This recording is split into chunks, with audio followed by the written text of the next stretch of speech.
औज़ुबिल्लाहिमिनश्शैतानिर्रजीम बिस्मिल्लाहिर्रहमानिर्रहीम। Welcome to my channel. मैं हूं डॉक्टर रिजवान शमाल और आज हम डिस्कस करेंगे फिर एक नए टॉपिक को जिसका नाम है न्यूक्लियस। इसको हम डिटेल के साथ स्टडी करेंगे। न्यूक्लियस क्या है, इसके कितने कंपोनेंट हैं, तो हर लिहाज से हम न्यूक्लियस को डिस्कस करेंगे। इसके साथ साथ जो न्यूक्लियस है ये बोर्ड के पॉइंट ऑफ से बड़ा अहम है, ये लॉन्ग क्वेश्चन के तौर पे आ सकता है। तो chapter number 4 first year biology the cell में से ये टॉपिक है द न्यूक्लियस। तो न्यूक्लियस जो है इसको डिस्कवर किसने किया था? इसको डिस्कवर किया था रॉबर्ट ब्राउन ने 1831 के अंदर। इससे पहले जो आपका रॉबर्ट हुक थे उसने बताया था कि जो सेल है वो एक एम्प्टी स्पेस है, सेल में कोई भी ऐसी कह लें ऑर्गेनेली मौजूद नहीं है। लेकिन जब रॉबर्ट ब्राउन ने माइक्रोस्कोप के नीचे जो है आप कह लें कि सेल को देखा तो उसको न्यूक्लियस के अंदर दरमियान में एक सेंटर में एक डार्क सा एरिया नज़र आया और इस डार्क से एरिया को रॉबर्ट ब्राउन ने न्यूक्लियस का नाम दे दिया। तो इसका मतलब ये हुआ कि रॉबर्ट हुक का जो नज़रिया था कि सेल जो है वो एम्प्टी स्पेस है, खाली सी जगह जिसके अंदर कोई भी ऑर्गेनेली या कोई भी चीज़ मौजूद नहीं है, वो रॉन्ग साबित हो गया और इस तरीके से रॉबर्ट ब्राउन ने न्यूक्लियस को डिस्कवर कर लिया 1831 के अंदर।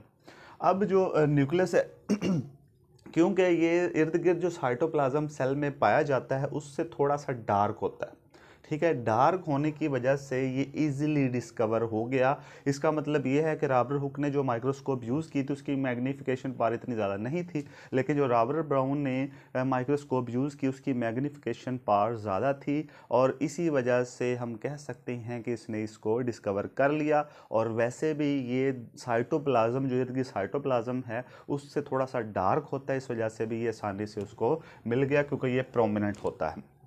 अब जो न्यूक्लियस है ये सेल में होने वाली जितनी भी एक्टिविटीज़ हैं, यह सेल की जो ज़िंदगी है उसको कंट्रोल करता है क्योंकि इसके अंदर होता है जेनेटिक मटेरियल जो कि सेल की ज़िंदगी को कह लें, सेल की एक्टिविटीज़ को कंट्रोल करता है। अगर हम एनिमल सेल की बात करें और प्लांट सेल की बात करें तो इसमें थोड़ा सा डिफरेंस आ जाता है।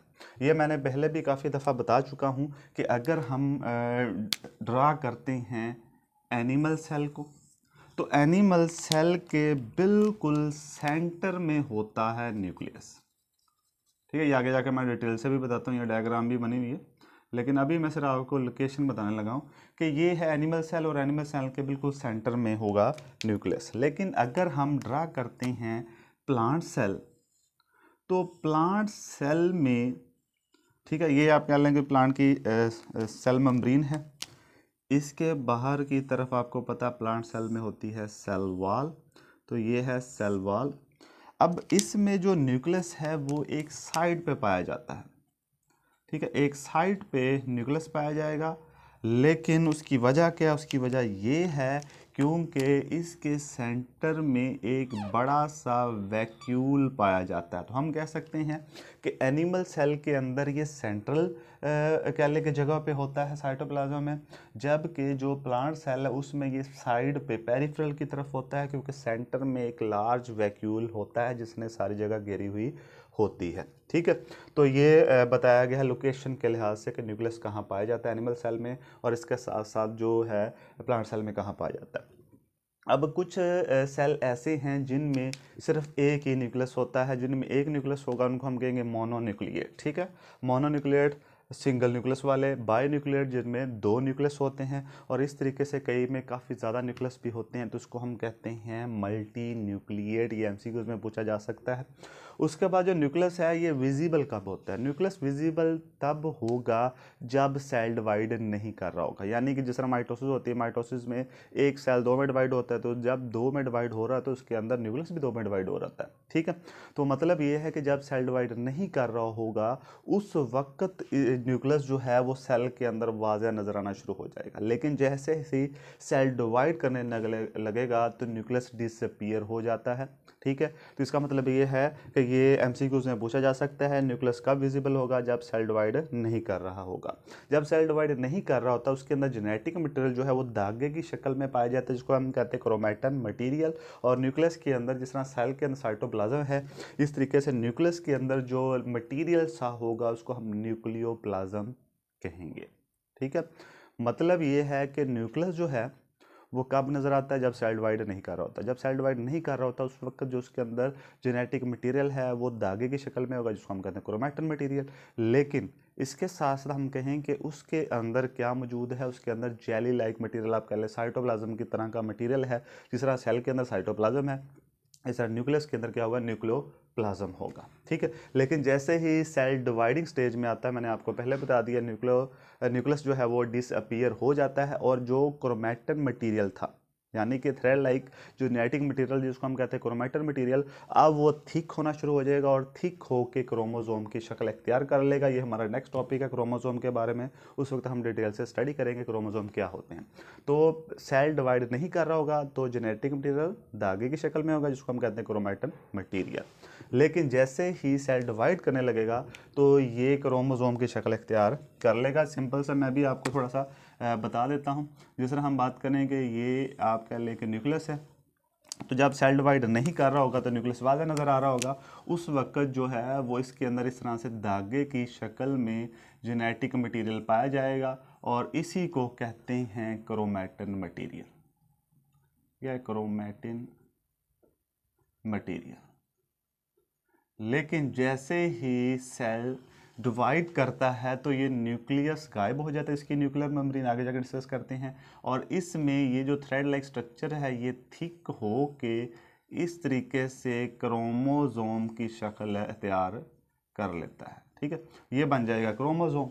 तो पहले था थ्रेड लाइक स्ट्रक्चर, इसको क्रोमैटिन मटेरियल कहते थे, अब ये क्रोमोसोम की शक्ल इख्तियार कर चुका है। ठीक है, तो ये था क्रोमोसोम।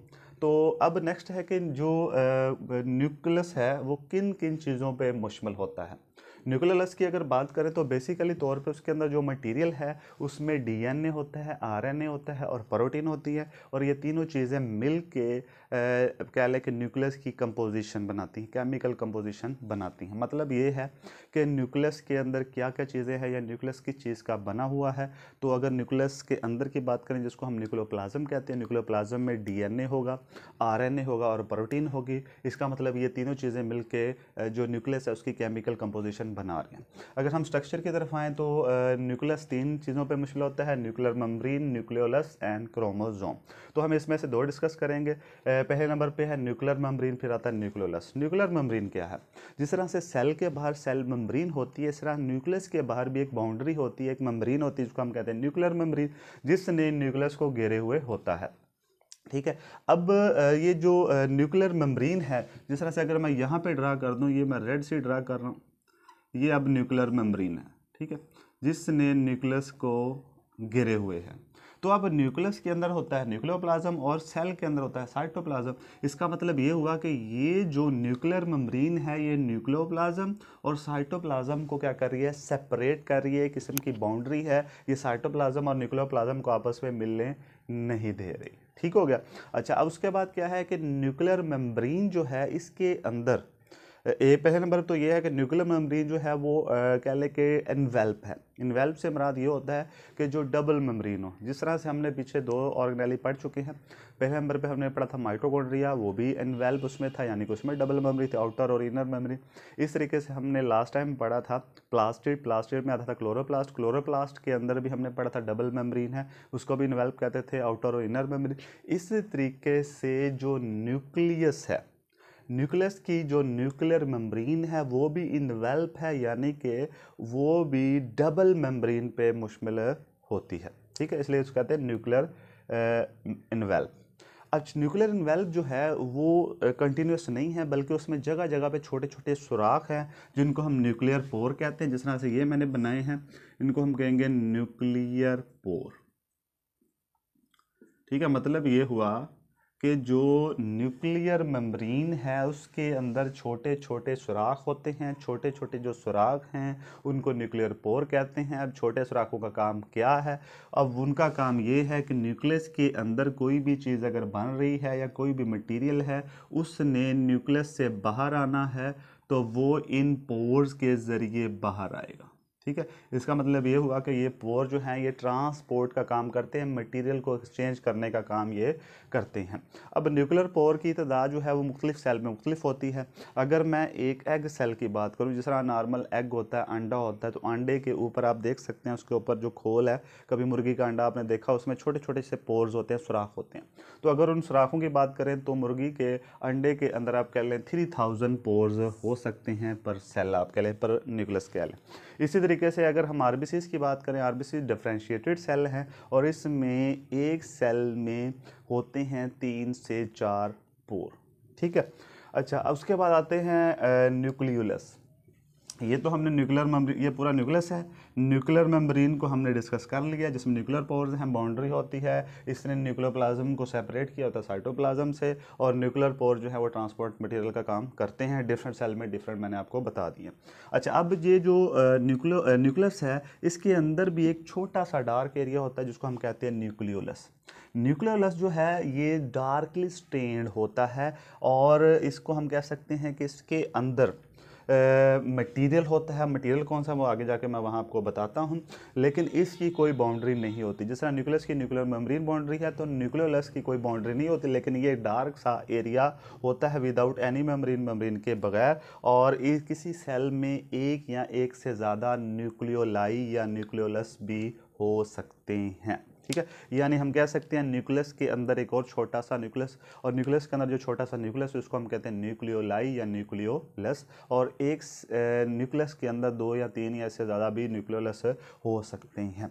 अच्छा, अब न्यूक्लियोलस के अंदर बनता क्या है? न्यूक्लियस के अंदर बनता है राइबोसोमल आरएनए, और वो न्यूक्लियोलस के अंदर ही स्टोर हो जाता है। बनता भी न्यूक्लियोलस के अंदर ही है राइबोसोमल आरएनए, और वहीं पे स्टोर हो जाता है। फिर जब ज़रूरत पड़ती है तो वो न्यूक्लियर पोर के ज़रिए बाहर साइटोप्लाज्म में ट्रांसफ़र हो जाता है।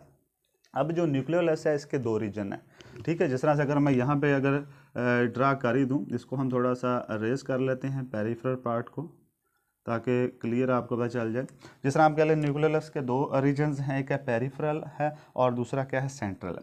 अब जो पेरिफेरल है, पेरिफेरल कहते हैं ग्रैनुलर होता है। ग्रैनुलर से हमारा उसमें छोटे छोटे ग्रैन्यूल्स होंगे, यानी कि यहाँ पे पाए जाएंगे राइबोसोम।